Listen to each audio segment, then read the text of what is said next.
Medio esto del chico. ¿Qué tal, Maxi? Carlos, ¿Qué tal? Muy bien. está divertido. Vamos a divertir.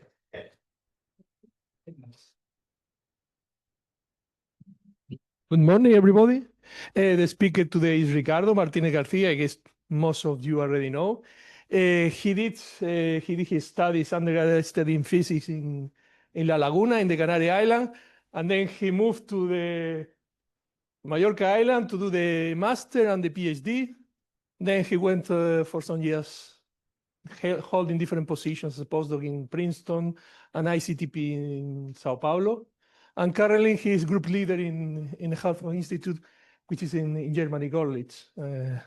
And Ricardo mainly works in the frontier between complex systems and ecology and evolutionary dynamics. And today he's going to talk about the role of movement in some ecological systems. Thank you, Ricardo.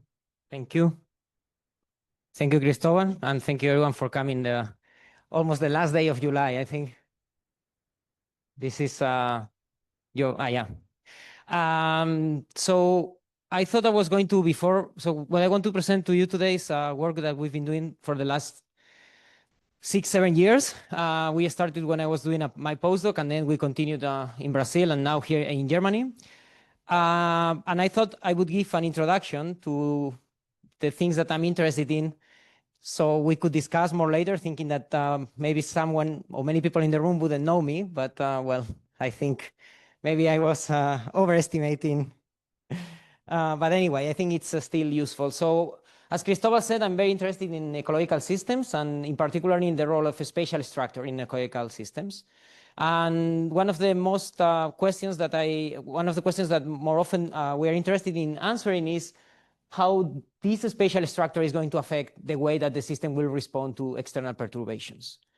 I think this is interesting because mainly two reasons. First, it allows us to anticipate how the system is going to respond to these perturbations, sometimes before they happen. And if we know that, we can try to design intervention strategies that would allow us to minimize the impact of these perturbations. And the way we do that is basically developing theory and data-driven methods that are focused on answering two questions. So first, how is this spatial structure forming? So what is the interactions between organisms that are forming this spatial structure? And then what are the ecosystem level consequences? So this is more or less how we try to merge these scales, the scale of the individual and the scale of the system via the spatial patterning and the spatial structure. So we work on some different systems. Most recently, we've been focusing on animal movement and population dynamics, but we also we do some experimental collaborations with microbiologists studying bacterial biofilms that you have on the top panel. But we model basically using lattice models, Ising-like models, and also cell aggregation dynamics that we study using a combination of active particles and continuous approximations to them. We also study vegetation pattern formation using reaction diffusion models. I know many of you do this here, so it's, this is one of the systems where we work on. And what I want to discuss today is, as I said, animal movement. So this is the typical data set that you have to handle when you are able to track some animals. We work with terrestrial animals, so they are always overlaid on Earth. And what you see there is a handful of moose from southern Canada that were tracked for some years. This is not our data. This is some pretty animation that I found just a few minutes ago. And it's very interesting because you see how as the animals move, also the environmental background changes, which we can measure by satellite measurements of greenness in this case. So you see when the vegetation is more green, when it's less green, and how this changes the movement pattern. Anyway, just to focus a bit more and not run out of time, what I want to present today is basically part of the PhD thesis of Rafael, who was my PhD student first in Brazil and then in Germany, and also is part of the master thesis of Benjamin, who is now a PhD student at Princeton and did his master's in Brazil also with me. And the question that we are going to discuss is, again, how movement affects population dynamics. So I thought that to do that, I would go back to my master's course. And I also found it very funny because this is something that Raul taught us, I think, 15 years ago. And try to break up a little bit one of the most basic models in population dynamics, which is the logistic equation. And what are the individual-based assumptions that the logistic equation does? So very often when you take a mathematical ecology book, you just see the logistic equation wrote as a ordinary differential equation. But what I'm going to do today here first is to try to open it up a little bit and see what are the assumptions that the logistic model makes. No? So we can consider that we have a series of cells, for example, that they are living in a glass. And they are undergoing a series of demographic reactions that are going to be responsible for population sizes to change, in this case, in time. So the basic set of reactions that we have are reproduction. So cells basically divide at a constant rate b. They also go through a spontaneous death that may be, for example, because they run out of energy or they die for some natural reasons. And they also are going to die due to some crowding effect that in ecological terms we can call it intraspecific competition, that we very often model as a nonlinear process that happens only when two cells interact with each other and one of them results. So the rate at which this last event happens has to be scaled by volume because basically it's a density-dependent process instead of a population size-dependent process. This means that if we have 3,000 million cells in this room, they will, of course, interact more rarely than if we put them in this bottle. So it's not the number of cells. What matters is how crowded the environment is the density. And this omega parameter here is just a parameter that quantifies or represents the system size. And so far, we're going to keep it like that. We're going to keep it very abstract. And hopefully those of you that are younger will suffer as much as I suffered in master's trying to understand what this omega was. Anyway, if you write the master equation for this stochastic process, this is a very simple nonlinear stochastic process, then you can do a mean field approximation and obtain the equation for the mean number of cells that we have. And this is what usually you would see as written as the logistic equation in any mathematical ecology book. And this here is an equation that you can solve analytically, or you can find the fixed points. If you are very lazy, you can put it in the computer. And basically, it will give you this temporal pattern of population growth, in which the population initially grows up and eventually saturates at a value that is given by the current capacity. And notice that here I don't have capital omega anymore because I'm already talking about densities and not population sizes. Okay, so this, so far so good. This is extremely simple, but it's been successful explaining experimental data. Of course, when the data is collected in conditions that represent the assumptions of the model, as it is always the case.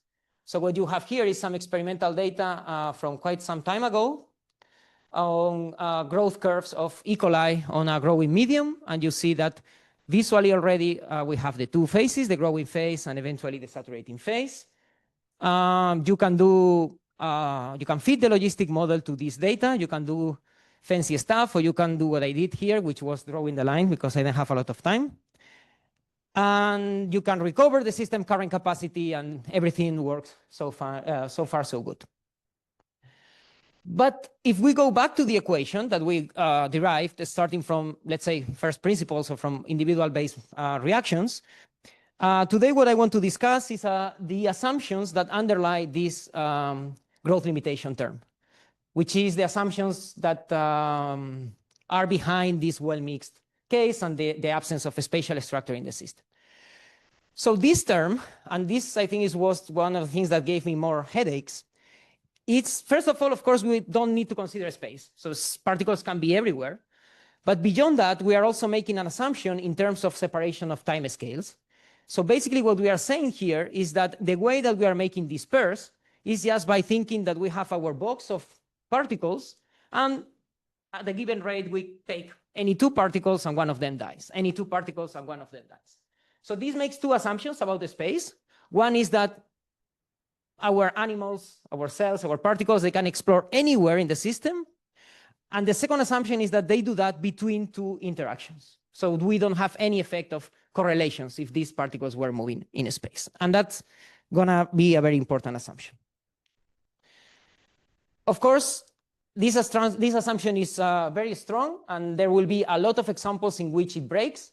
As early as in the 80s, we find examples of microbial experimental setups in which, of course, the system is spatially structured and the logistic model doesn't work. One case would be the movie with red and blue cells that I showed you before.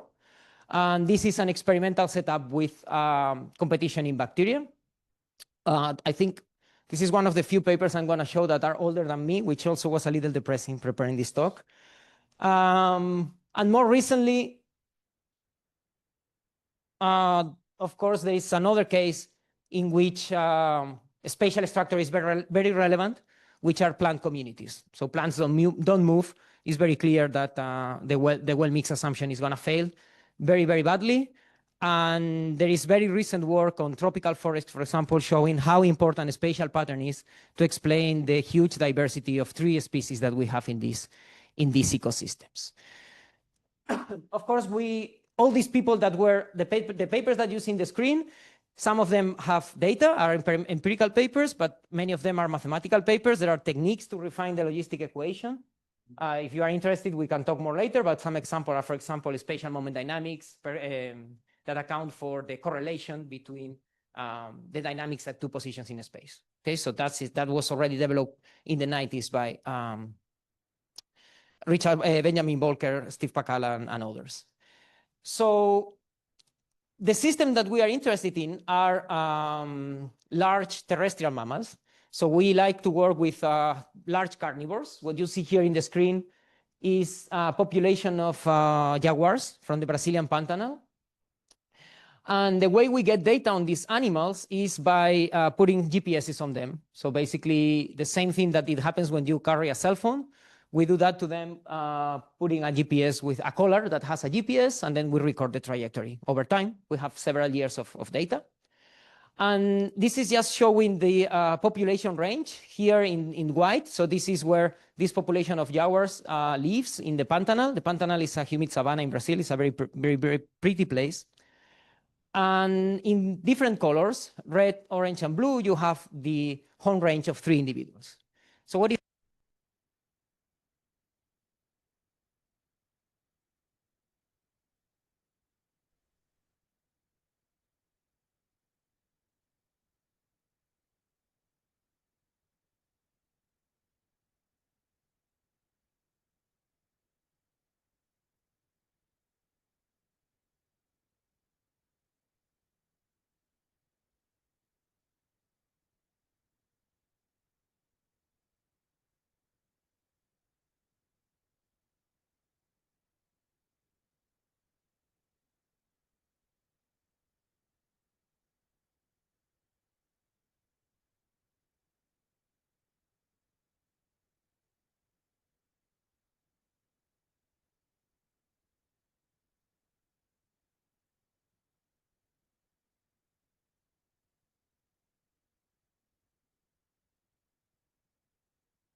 Hello, can you hear us?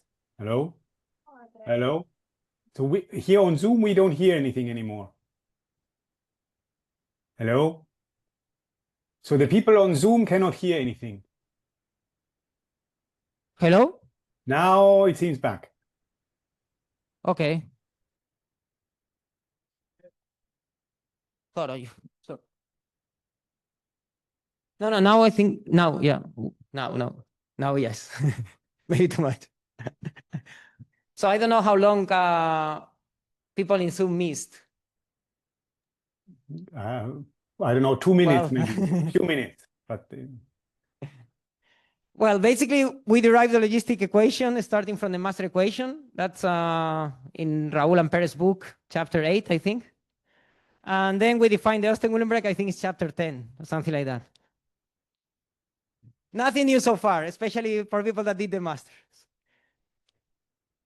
I summarized 1 year of suffering in 3 minutes. So I was going to say the interesting, but that would be the new part comes now. Basically, what we are going to try to do now is to try to refine or to try to generalize, or I don't know how to say that, extend the logistic model for the case in which animals or particles have an Austen-Willenberg movement behind, basically. And what I was saying is that at the cost that we pay by modeling the animals with 2 Austen-Willenberg processes is that now we have more spatial scales. So in this case, of course, the only spatial scale that we have is the domain, at least in the stationary state, if we allow this to run forever. In this case, we have 3 spatial scales. We have the size of the horn ranges, for example, given by the variance of the distributions, and we also have 1 spatial scale that characterizes the distance between horn range centers. So how can we develop encounter metrics for these refined movement models? Well, the easiest way I found to have a clear idea of that is always going back to the law of mass action, let's say, and then try to generalize that. That's what we did. The reference is down here if you're interested. It has many more things. I'm going to just summarize it. So basically, when we have the law of mass action, as I was saying, we can imagine that at time t, we have 2 particles, 2 animals, and they are in this smooth domain. That would be the one that has size capital omega. And then at a time that is exponentially distributed, and this is a very, very important assumption, after that time, one of them will die, right? And that's how we update the population size. For example, if you do a Gillespie simulation or one of these efficient simulation methods, that's how you would track the population size over time. You cannot track it over space because you are assuming that there is no space. So how are we going to propose to extend that?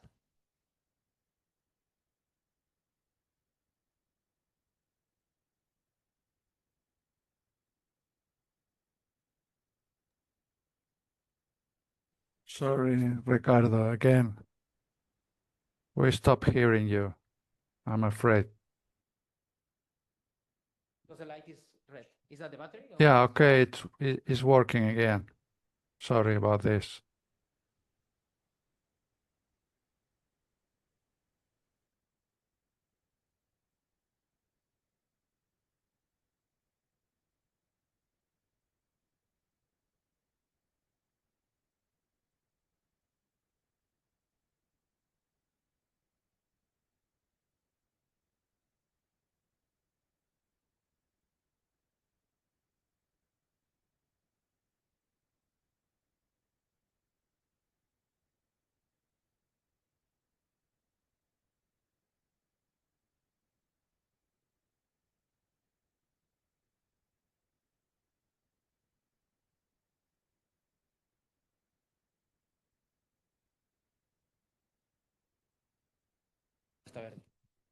Hello? Okay. So the problem was that the battery was running off and the microphone was switching off alone. So now it should work. Thank you, Daniel. Yeah, so this is what we're going to do in the general case. We are going to consider that we have 2 trajectories that can be modeled with any stochastic process. And I was saying that the only assumption that I'm going to make at this point is that the stochastic process that defines these trajectories has to be Markovian for our calculations to work. So we're going to consider that the animals are moving around and they have some interaction neighborhood or some detection radius or some perceptual range in more ecological terms. And whenever they are farther apart than this interaction range, then they don't interact. They cannot interact at all. But they will continue to move. And eventually, if they are in close proximity, we are going to have an encounter. And conditional on this encounter, there will be a probability of having an interaction. So this means that not every time that these particles or these animals are close to each other, they will interact. They will be interacting probabilistically when they are close to each other. And we have an interaction rate that I'm calling gamma. And this may sound like a terrible idea because gamma appeared before, but hopefully in a few steps it's going to be obvious why I chose gamma here. So this is a more general approach to describe encounters. This is all 2D. By the way, I'm going to tell you then why we have to assume 1D for results to be exact, but in 2D it also works. Anyway, this encounter framework is spatio-temporal.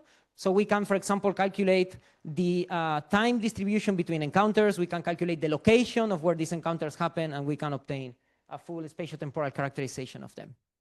So how can we calculate this? So imagine again that we have our two guys. They get close to each other, but I don't know, for some reason they don't see each other. At this point, we are defining the first hitting time. Is the first time that these two particles are close to each other. So there is a co-location, but ecologically there is no interaction because remember that once they are close to each other, we have to flip a coin, let's say, okay, probability 1/2 or 1/3 or whatever. So they don't interact and they continue to move. And they come again close to each other, nothing happens, and eventually there is an interaction. So basically we have a series of times at which they got close to each other, and we eventually have one of these times that is the interaction time. Why I need this time, this stochastic process describing movement to be Markovian? Because I'm going to do my calculations, that we are going to obtain this distribution analytically. I'm going to decompose this interaction time in two pieces. So I'm going to assume that initially, I don't know where my animals are. So I just sample the initial location from the stationary distribution for the position of the animal. It can be anywhere. And then they will find each other for the first time. That defines the first hitting time.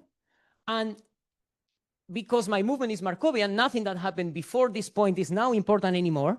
And I have a second piece, if you want, of my process that is going to be this interaction time conditional on initial encounter, on initial location. So conditional on the initial condition being the two particles at the same location. Very good. So how can we calculate this analytically? When I was preparing this slide, I had a lot of, and this is what I'm going to call interaction time. I had a lot of steps for the calculation, and then I remember when Maxi asked me to solve the easy model using a normalization group, and I wrote like a 45 LaTeX PDF, and he told me, I don't want this. I want an applet. And then I said, well, I don't know how to do Java. I'm not going to do that. So I'm going to skip all the steps, but I'm going to tell you how to do this calculation. And if you want, we can do it later. But basically, when you want to calculate these interaction times, or this is very similar to computing a first hitting time. So you will describe this as a survival problem. So you have to write the Fokker-Planck equation for this process. And then you can integrate that Fokker-Planck equation, and you will obtain a differential equation for the probability of this process not happening up to time t. And that's what you are going to work with for obtaining your distribution of interaction times. If the movement model that we are using has a stationary distribution in the sense that you have a probability measure that in the stationary state that allows you, for example, to recover ergodicity in some regimes, then you can solve this problem and you can obtain the probability distribution function for the times between interactions. And you do that in Laplace space. If you are not familiar with these calculations, don't worry, because this is not relevant or extremely relevant for understanding what's going on. The key point is that you can obtain the times between distributions. So basically, you can obtain the time between interactions, sorry. You can obtain the distribution of times that gives you how frequently the red bars will appear if I continue doing this. And it has this structure, and this structure is extremely interesting because using this gamma parameter that you saw here, we can define two regimes. First of all, if we take gamma going to infinity, then we should expect that this interaction time should become the first hitting time, because every time that the animals are close, they have probability 1 of colliding, of interacting. And indeed, if you take here gamma to infinity, you will see that the moment generating function, which is just the Laplace transform of the probability distribution function, of this time r is equal to the first hitting time. That's good. What we found what I think is more powerful, at least for our purpose, is that when the time scale of the interactions, gamma, is much smaller than the first hitting time, this moment generating function here becomes the moment generating function of an exponential distribution, in which the parameter of the exponential distribution is just gamma times the probability that these animals are closer than the interaction range.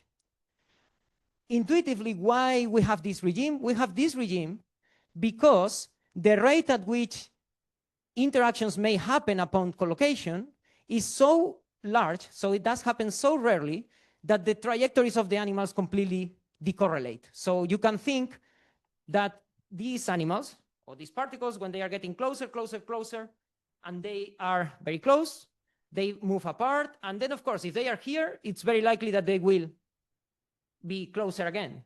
But if those repeated approximations are neglected because this gamma is very small, then the spatiotemporal correlations of the trajectory don't matter. And what is only important for characterizing the full statistics of interactions is the stationary probability distribution function for the positions of these particles. And this is very good because we always want to work with exponentials, at least if you are not very smart as I am. Great. So what we have now? We have now that in this regime, we can forget about trajectories, we can work with distributions, and the question that we want to answer is, how is these new spatial scales going to affect the rate, the strength of the interactions, the rates at which these animals are going to interact with each other, and how it's going to affect population dynamics? So what we find is that assuming law of mass action, which basically means neglecting the real way in which animals move, is going to bias our results a lot. And this is very intuitive to see. If you think, for example, that we have, let's say, a predator that is going to be this gray disk, and then we have a prey that is going to be represented whose horn range animal, sorry, this is the horn range, it's not the animal. This is the area in which this animal is going to move. And the blue one is going to be that same distribution for the prey. So if we have this configuration of overlaps between horn ranges, of course, we're going to have some interaction rate. But then we can start to slice the small horn range over the large one. And this is for sure going to change the way that these encounter rates are going to behave. And what you can obtain, just for one example, is that these refined Austen-Uhlenbeck encounter rates, depending on the distance between horn range centers, which is this R lambda parameter here that characterizes the distance between the horn range center of the predator and that of the prey, sometimes it's going to be above the expected encounter rate for the law of mass action, and sometimes it's going to be below. And that, from an ecological point of view, is important because you cannot say things like, well, when you assume well mixed, it's always larger or it's always smaller. No, there is a context-dependent behavior here. And that is, in 1D, is more clear to see. Basically, what we are doing is moving around one Gaussian distribution, one normal distribution over the other. And that is going to change a lot the rates at which these particles interact. And that's something that is not going to happen in the case of the reflected Brownian motion. Well, you can call it 1 and 2. It's just because sometimes, I don't know, I find more intuitive for people to understand that this in terms of a predator and a prey than, I don't know, two animals, but yeah. Usually the predator has larger horn ranges than the prey, so that's why, but you can just think that this is an Austen-Willenbeck with a high variance and the other one is an Austen-Willenbeck with a smaller variance. And the important thing is that in this case, the distance between the means of the variance, these are all isotropic Austen-Willenbeck processes. In one case, one variance is larger, the other is smaller, and depending on the distance, you manipulate the overlap and that changes the interaction rate. And this is a very general pattern. So basically, when you calculate these encounter rates, what you see now in the screen is the ratio between the Austen-Willenbeck and the Brownian motion case. And you see that sometimes it can be, the Austen-Willenbeck can be 3 times higher when horn ranges are very different in size and very close to each other, but sometimes can also be very, very small. So this was the first results that we started to have. And then we were interested in looking at how these could help us understand real data. And what we did was to compute these interaction rates from data that we have. So basically, what you see here is a very nice tapir, also from El Pantanal, also from Brazil. And this is an animal that it has a large overlap between horn ranges. It's not territorial, it doesn't fight, it doesn't react a lot to what's going out. It's like a very relaxed guy. Looks like that. And this is the kind of data that we have. So we tracked, we know, Patricia Medici, she tracked for her PhD several animals, and then we have the horn ranges of them. And we could obtain these pairwise encounters. And this allows us, for example, to see clusters of animals that will interact more frequently with each other, as you see in the bottom right of this interaction matrix, or in the top right. And this is work in progress, is very, very preliminary. But we are trying to use this to try to infer, to try to understand the structure in the population, social relationships, and things like that. I had to say the word social here, otherwise they told me I don't get a lunch. Another example of how can we find these biases in interaction rates from real population is with this nice monkey that already looks way more active than the tapir. This is data from Panama, from Barro Colorado Island. And you see the kind of data that we have. Again, this is, so this monkey, it lives in groups. So there are groups of monkeys. Within groups, they are fine, they are social, but they are very aggressive across groups. So what you see in the screen is one monkey from 6 groups or 7 groups, and one monkey tracked from each of these groups. That's why you have these well-defined territories almost, where they won't cross to each other. So we used our spatiotemporal encounter metrics to obtain an estimator for the spatial distribution of encounters. So basically a probability distribution function that tells us if an encounter happens, where it's going to be in space. So which regions of space are more likely to record encounters. And that's what you see in the screen with the rent envelope. That's the 95% percentile of the distribution. And then, for example, you can ask some ecologically interesting questions. You can, for example, say, well, if I now split my tracking data between outside and inside this region, are these animals going to move differently? Do they know that they are in this risky area? And what we found is that they indeed do. These animals, when they are inside the region with higher probabilities of encounters, they are faster, they move faster than when they are outside, which could indicate some vigilancy or some alert behavior, or just running away.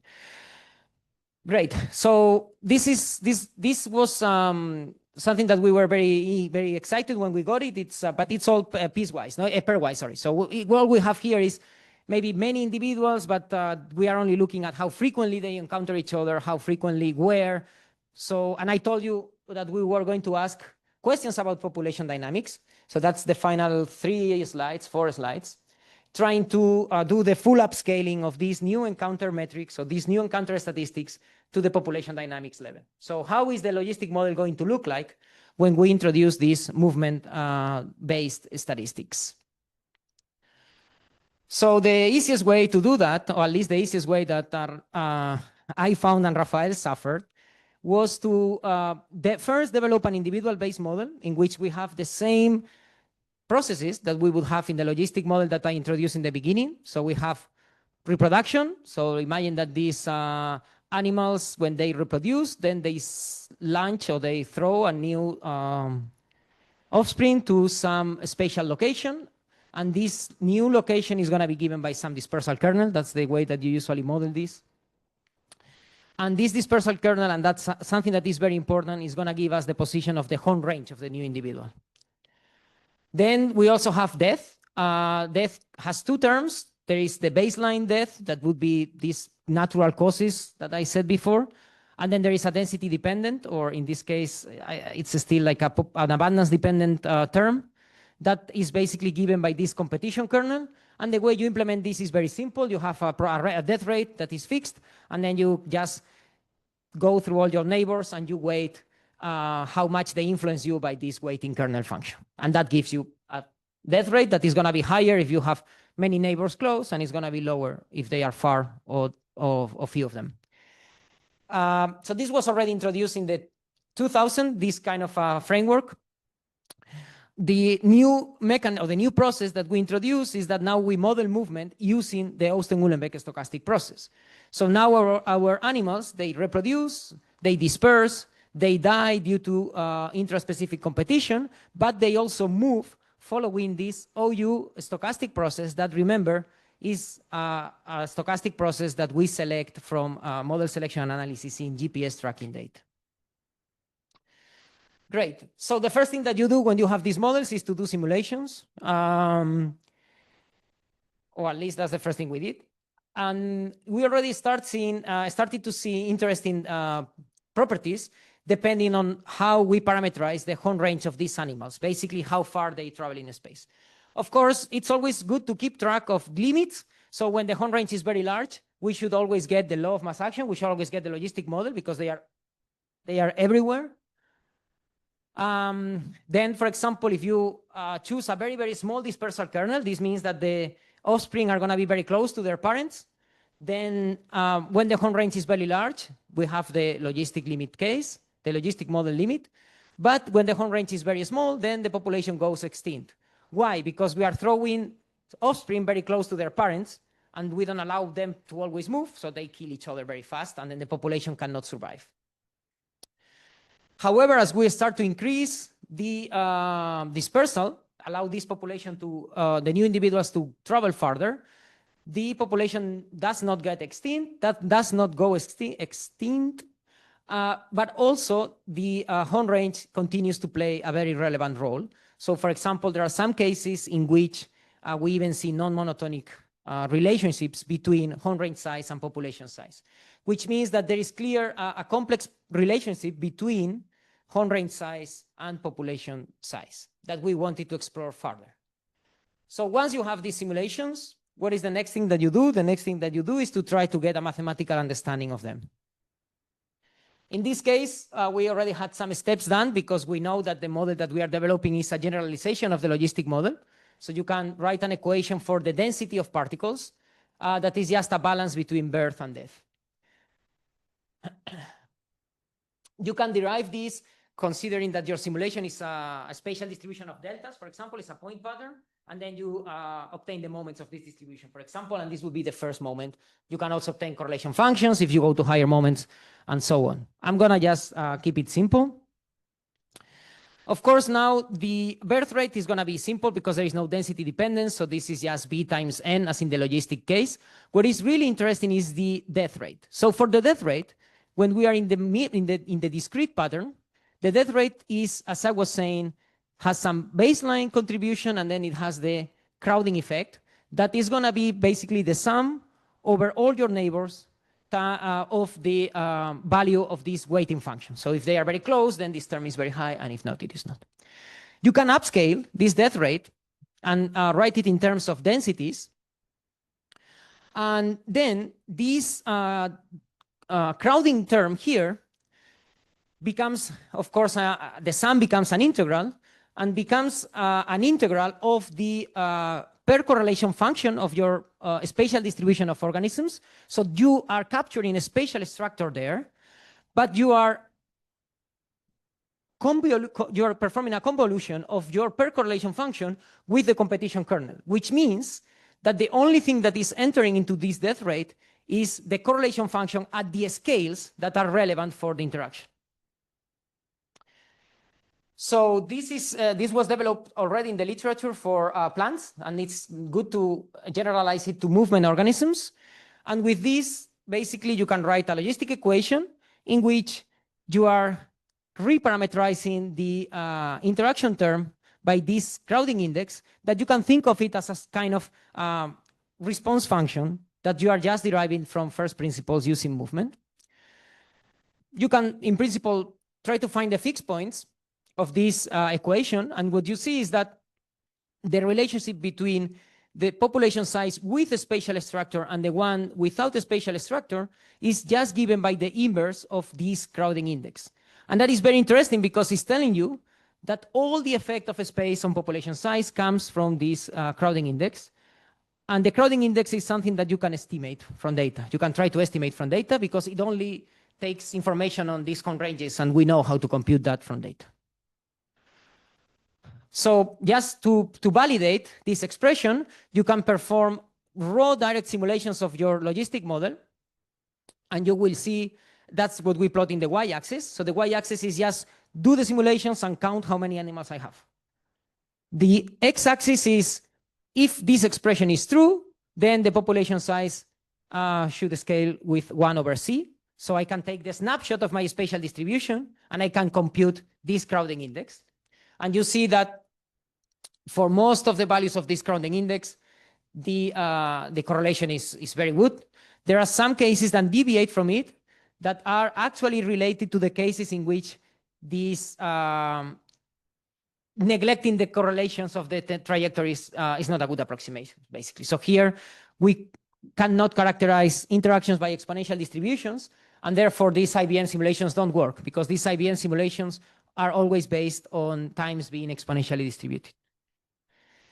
So we did some more things. The most interesting one is to obtain generalizations of this metric to not have to track trajectories, to compute them based on the distribution of where the animals are. And we can talk more about that later because I think I'm right on time. It's still a pretty good estimate, a pretty good proxy for population size.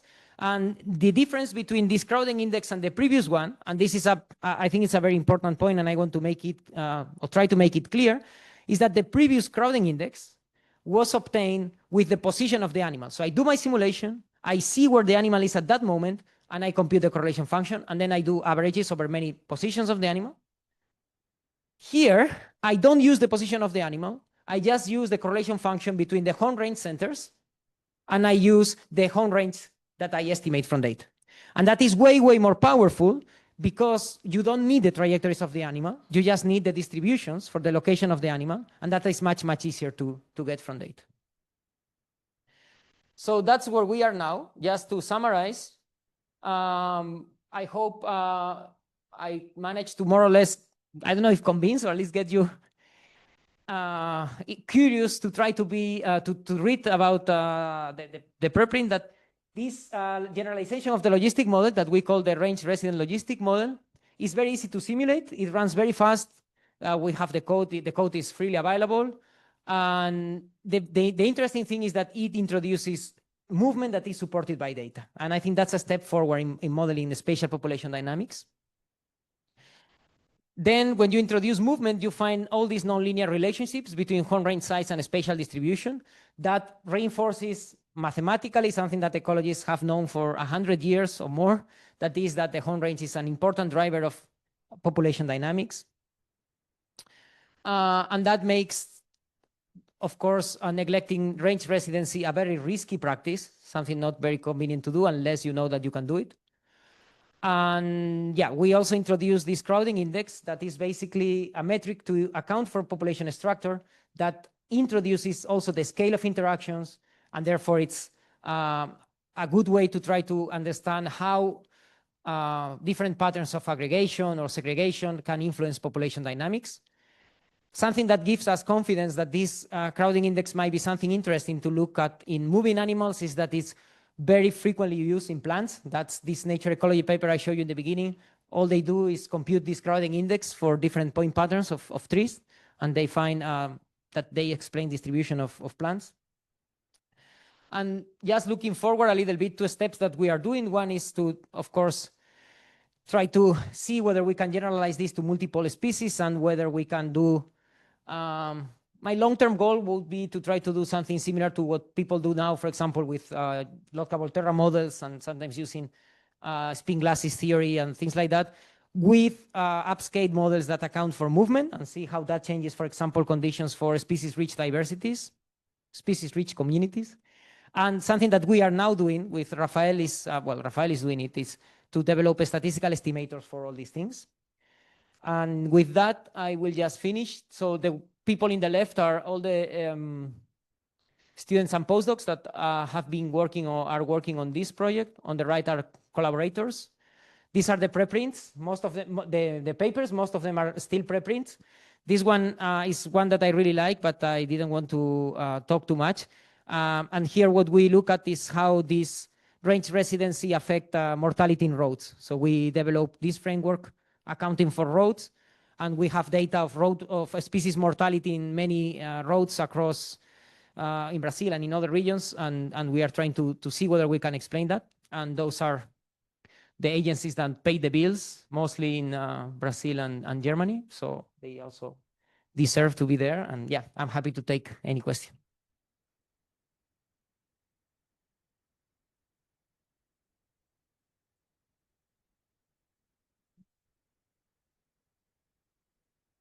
Yeah. Thank you, Ricardo, for the nice talk.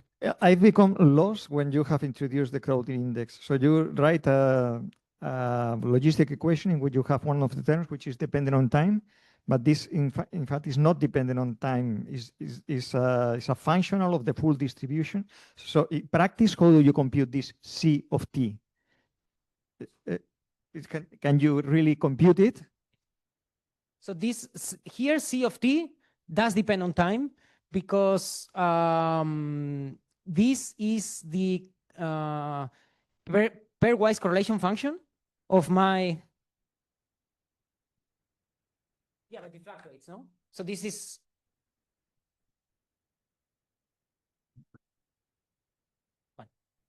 so you have your point,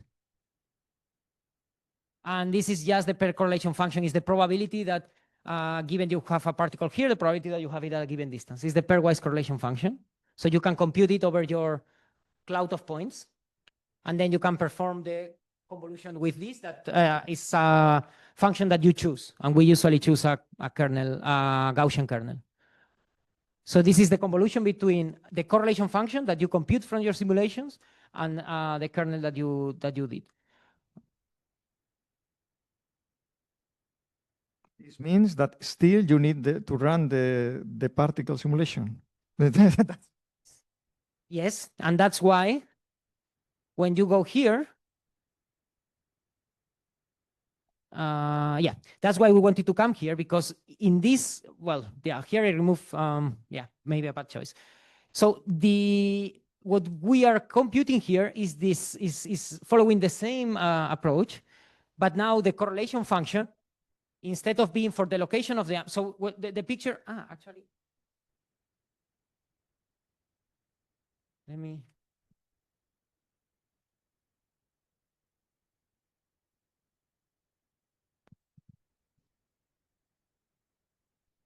Okay, good. So usually what you would have is these points are the horn range centers. These are fixed, and then the animal is moving around. This is the animal is a Brownian particle confined in a parabolic potential around here. So what I was showing you before is using the position of the crosses. What we did, and you can do in general, is because movement is much faster than demography, than reproduction, you can do an adiabatic elimination of movement.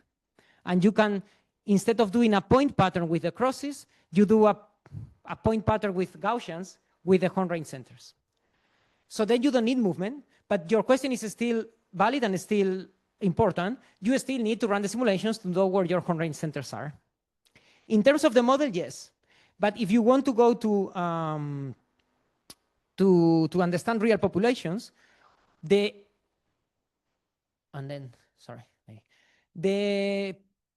What I think is promising of this approach is that you can very easily get it from data. So for example, what I show you with the Jaguars, that we can estimate it. And then, given that data, now you know what is the function that gives you the connection with population size. So yes, you need to run your simulations to understand this connection. Yeah, that you have to do it. But once you know that relationship, if you are able to, given the spatial distribution of home range centers, you are able to understand how that's going to bias population sizes. With one limitation, that is that you don't know the value of this gamma. And that's a very big limitation that everyone trying to do to go from movement to interactions has. So that's why usually we work, for example, with relative rates of interaction, so we can cancel gamma, because understanding how frequently they will interact, in how many of these collocations there will be an interaction is really hard. It's not easy to do. But that's usually the way you do. You run your simulation, you collect the locations of the home range centers, you compute the correlation function, and you do the convolution with a kernel. Yes. No, because you assume, yeah. Yes.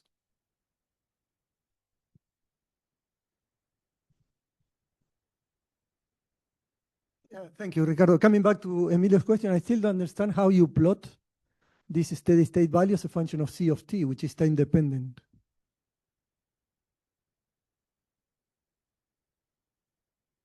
In the previous one.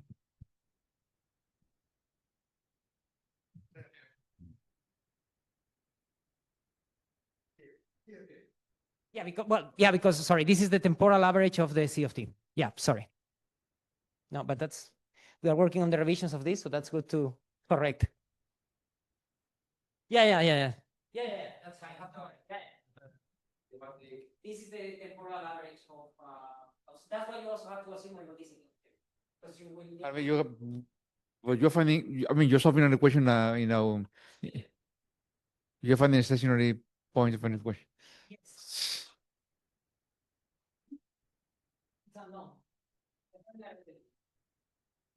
I mean, I'm not fully solving it. You have to talk with the, sorry, with the. So what I'm doing is, for example, so imagine that you have, I don't know, sometimes you have f of x is a response function times x minus x squared, and you equate this to 0, and then you find the stationary states, but you keep f of x because it's going to depend on your, it's a Loading time.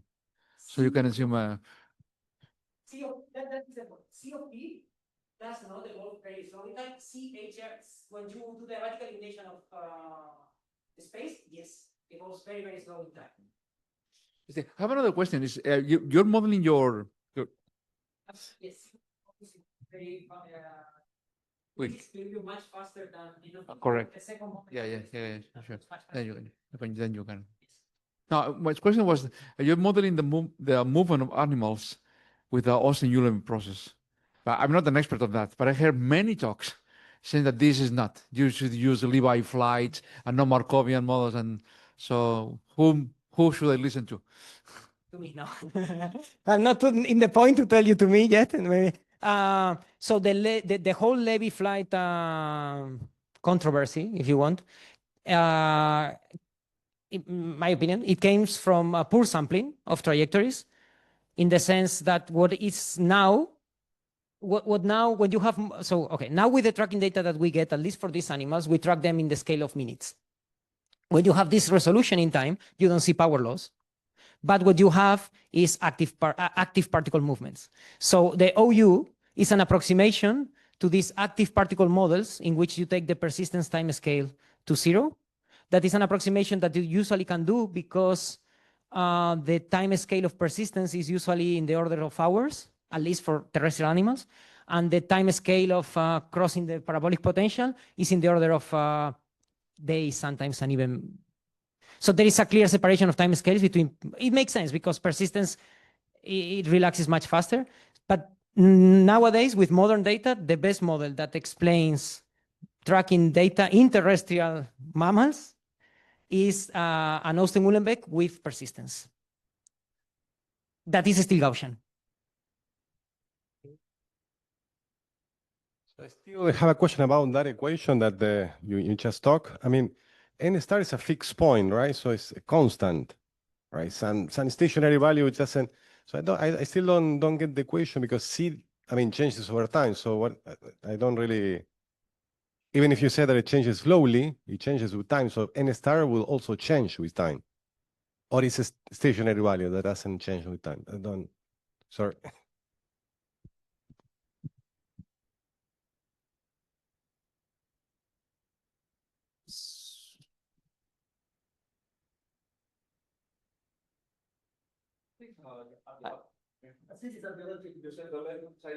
So the proper and the proper. So the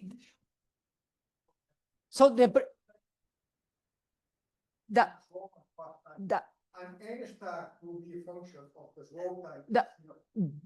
that is what you do. That is what you do to the. That's what you do. That's what you do to do this. Yes, that's what you do to do this. You define the fast time scale explicitly. You take it to 0, and you get here. And the fast time scale is the time scale of the relaxation time scale of the Austen-Uhlenbeck to the stationary distribution.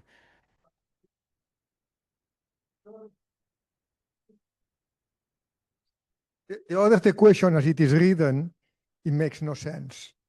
Okay? A fixed point cannot be equal to something that depends on time.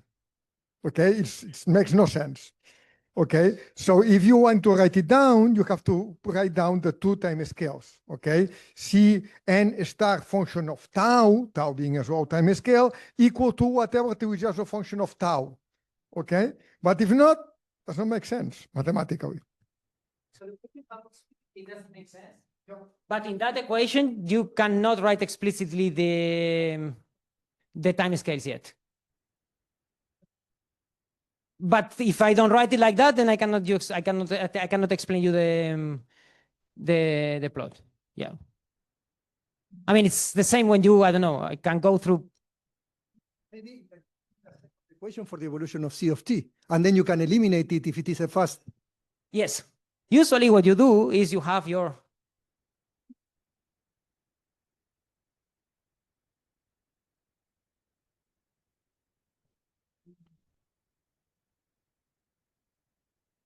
So usually what you do is you have your, you define P of X, that will be your point pattern, that is the sum over all the individuals of all the deltas, right? This is your point pattern. And then you define the first moment, which will be N, is the first moment of this point pattern. Then you can define the second moment, that is what is gonna be inside here. And usually, if you wanna decouple these equations, you need to assume that this one goes to equilibrium much faster than this, and you put it here. That's how you solve this system. But in continuous space. But the problem to do that in this case is that the particles are not indistinguishable because you don't have a spatial invariance. Because the particle it has a Horn-Range center. So when you write this equation, you need to write a correlation function for the particles, and you need to write a correlation function for the Horn-Range centers that are also coupled. So the best way to solve that is assuming eliminating movement and then plugging that in the population equation, that is this equation here.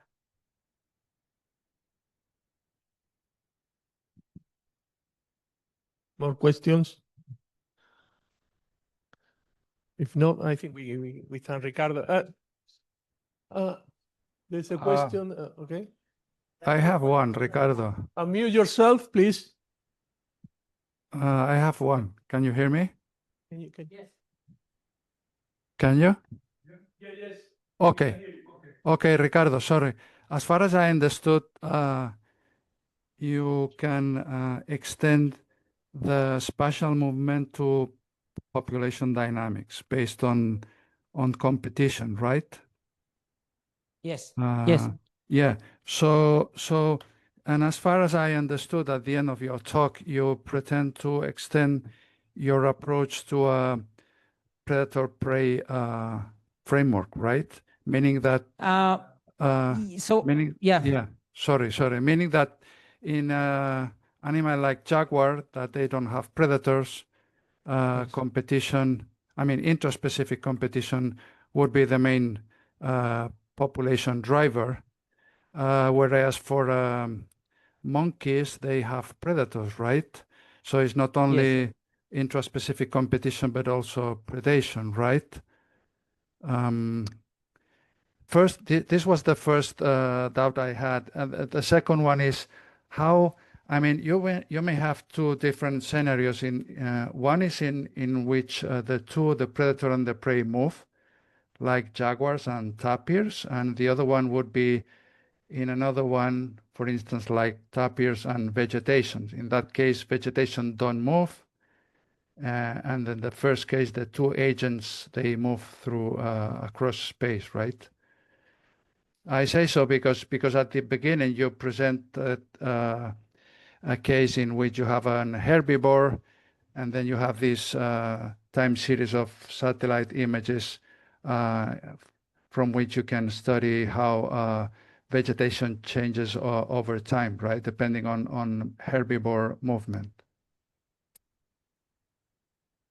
Yes. So the first thing that we started to do is to generalize it to the last case that you said, when one species moves and the other does not. But I don't have in mind like a predator prey in particular. Actually, what we were thinking of doing first is intra and interspecific competition, because the encounters with predation are a bit more complicated because this gamma, this probability of an interaction happening given proximity is usually higher in predator-prey interactions, and that is a problem for the statistics of the interaction times.